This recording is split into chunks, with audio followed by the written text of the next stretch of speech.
without wasting time, I request our expert panels and the moderators to continue like that. With this, we will go on to the next session, let us debate session, where we have Anupam, Gina, and myself debating the importance of imaging and other devices in calcium.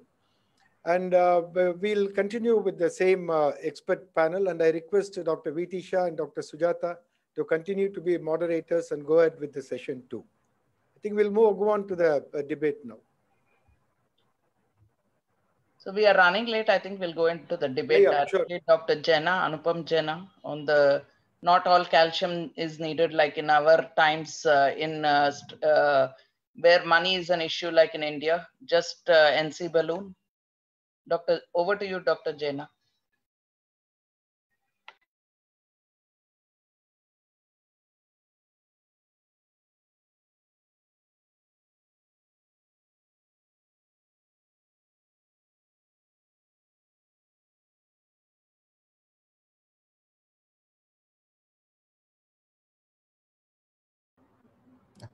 Now I think I'm audible.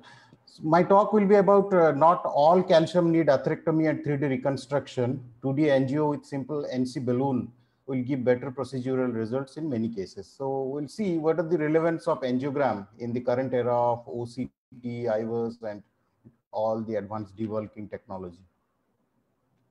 So PCI of heavily calcified coronary lesion is a challenge for interventional cardiologists because there is greater risk of immediate complications and late failures because of obviously so much has been talked about stent under expansion, malapposition. It is very common in calcified lesion.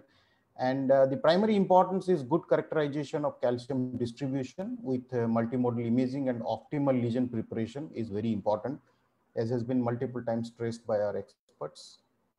So how the angiography helps?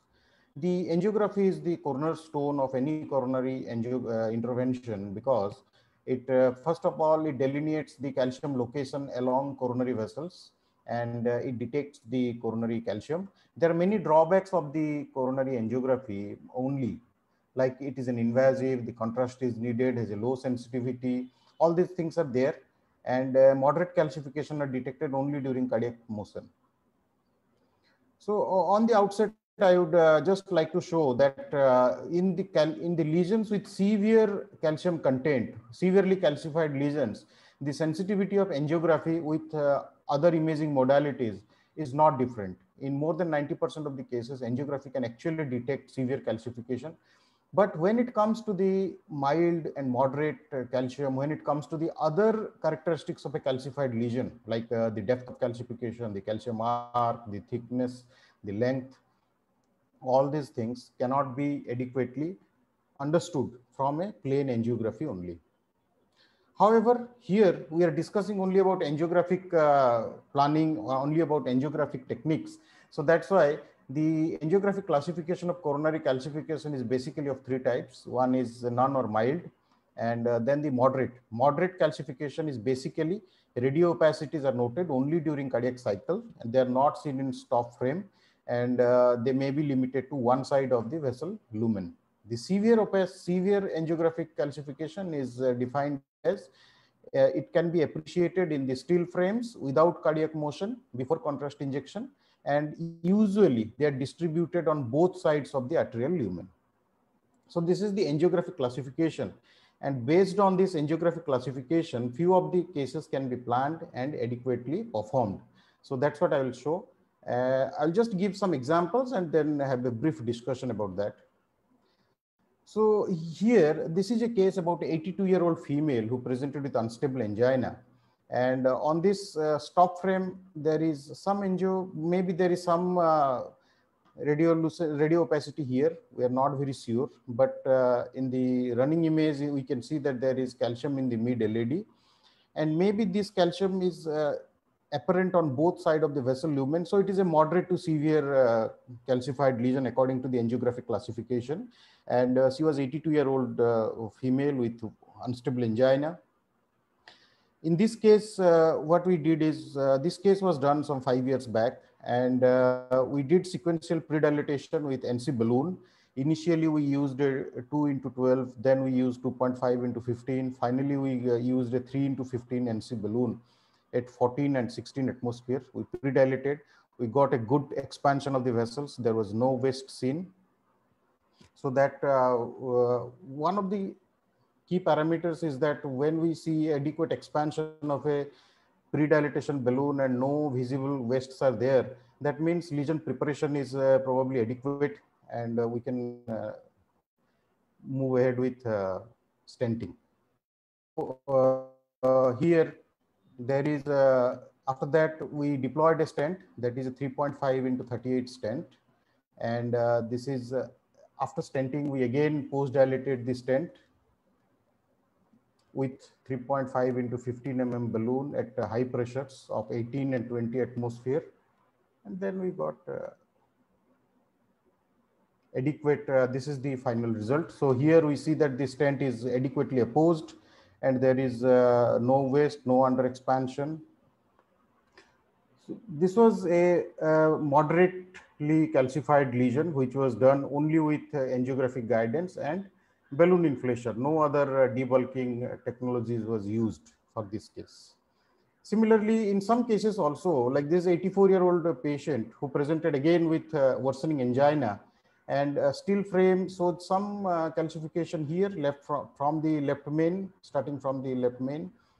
And this is the angiogram. It shows calcified lesion, but it is limited to one side of the left main. So it is a moderately calcified lesion. Ostial LAD, there's a critical stenosis here.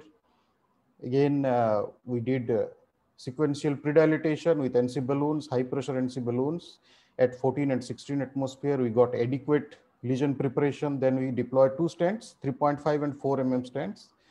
And this is the final result after sequential post dilatation.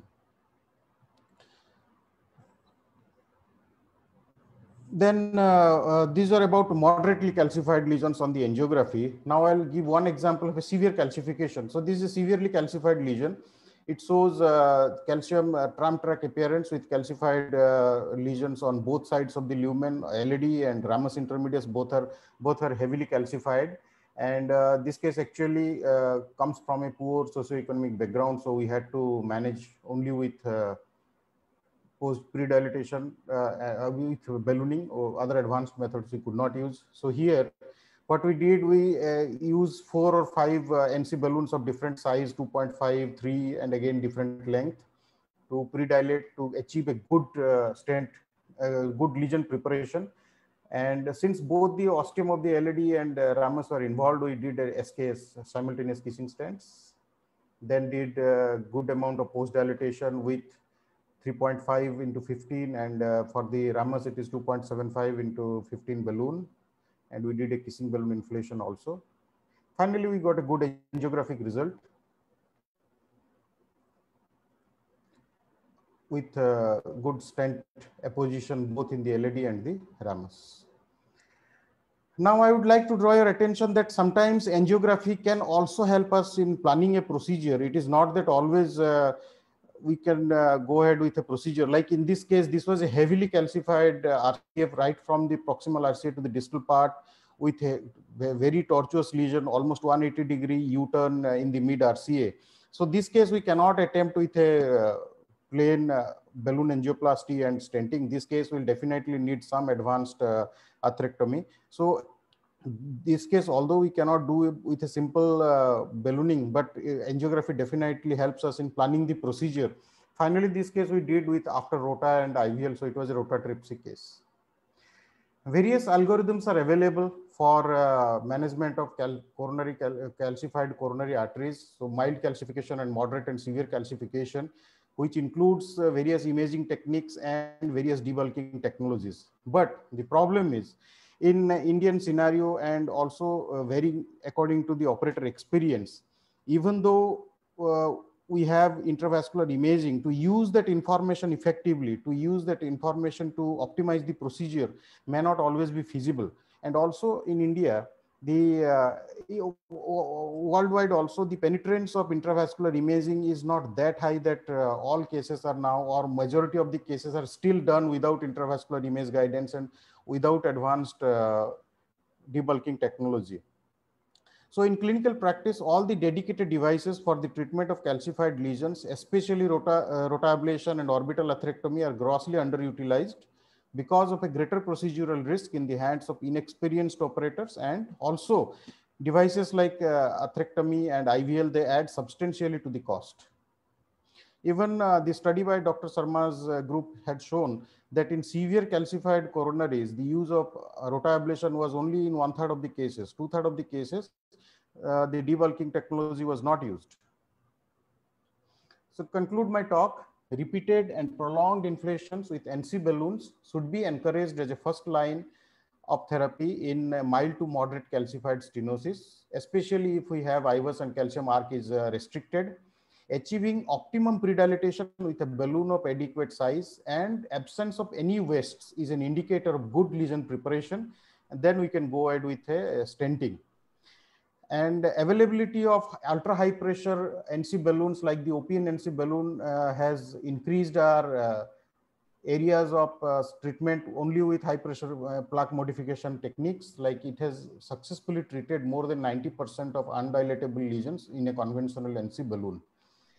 In some cases, clinical factors like resistant calcium are more common in patients with CKD, with long-standing insulin requiring diabetes, especially in post-CABG and elderly patients may be there. And in such cases, we may have to go with additional plaque modification in addition to simple plaque modification with an NC balloon. Thank you.